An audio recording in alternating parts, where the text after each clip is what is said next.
Tablet వేసుకుంటేనే వాంతులు వస్తున్నాయా, లేకుంటే లేదు? అన్ని టాబ్లెట్స్ మధ్యాహ్నం ఏం కాదు, పొద్దున్న అయితే అవుతుంది.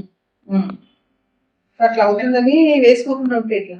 అదే మేడం, ఒక రోజు వేసుకుంటా, ఒక రోజు వేసుకున్నాను. అట్లా చేయకూడదు కదా, అడగాలి. అవును, నాకు ఈ టాబ్లెట్ వేసుకుంటే వాంతులు వస్తున్నాయంటే దాన్ని మార్చి ఇవ్వడము, లేకపోతే వాంతింగ్ కాకుండా ఏదైనా ఇవ్వడము చేస్తాం కదా. అంటే టాబ్లెట్స్ కరెక్ట్ గా వేసుకుంటేనే రక్తం అనేది కరెక్ట్ గా మెయింటైన్ అవుతుంది మనకి. లేకపోతే మళ్ళీ రక్తాలు ఎక్కించుకోవడం ఇవన్నీ అనవసరం కదా. కరెక్ట్ గా వేసుకోవాలి టాబ్లెట్స్. మీకు ఏదైనా పడలేదంటే మాట్లాడాలి, ఒకసారి ఫోన్ చేస్తే చెప్తారు, ఎందుకు అలాంటి టాబ్లెట్ నాకు పడడం లేదు అంటే దాన్ని మార్చి ఇవ్వడము ఏదైనా చేస్తాం. చాలా మంది పేషెంట్స్ ప్రెగ్నెన్సీలో టాబ్లెట్స్ పడడం లేదని వాళ్ళంతా వాళ్ళే మానేస్తుంటారు.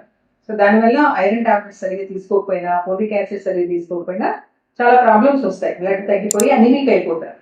ఆ డెలివరీ టైంకి తీరా 9 months వచ్చినప్పుడు బ్లడ్ టెస్ట్ చేసి చూస్తే 7 grams 8 grams వచ్చేస్తుంది. మనకేమో పేషెంట్ వేసుకుంటున్నారని చెప్తారు. క్లియర్గా అడిగినప్పుడు టాబ్లెట్స్ చూపియండి అమ్మా అని అన్నప్పుడు తెలుస్తుంది మనం కరెక్ట్గా వేసుకోవడం లేదు అని. ఇది చాలా రాంగ్ అనమాట. ఐరన్, కాల్షియం, ఫోలిక్ యాసిడ్ ఇవన్నీ కరెక్ట్గా ప్రెగ్నెన్సీలో త్రూఅవుట్ 9 months టాబ్లెట్స్ వేసుకోవాల్సిందే. వేసుకుంటేనే బేబీ గ్రోత్ బాగుంటుంది, మదర్ హెల్త్ బాగుంటుంది, డెలివరీలో ఎలాంటి ప్రాబ్లమ్స్ రాకుండా హ్యాపీగా డెలివరీ అవుతారు. కొంతమందికి ఐరన్ టాబ్లెట్స్ కరెక్ట్ గా తీసుకున్నా కూడా అబ్జార్ప్షన్ సరిగా జరగదన్నమాట. సో బ్లడ్ లెవెల్స్ పెరగకుండా ఉంటాయి.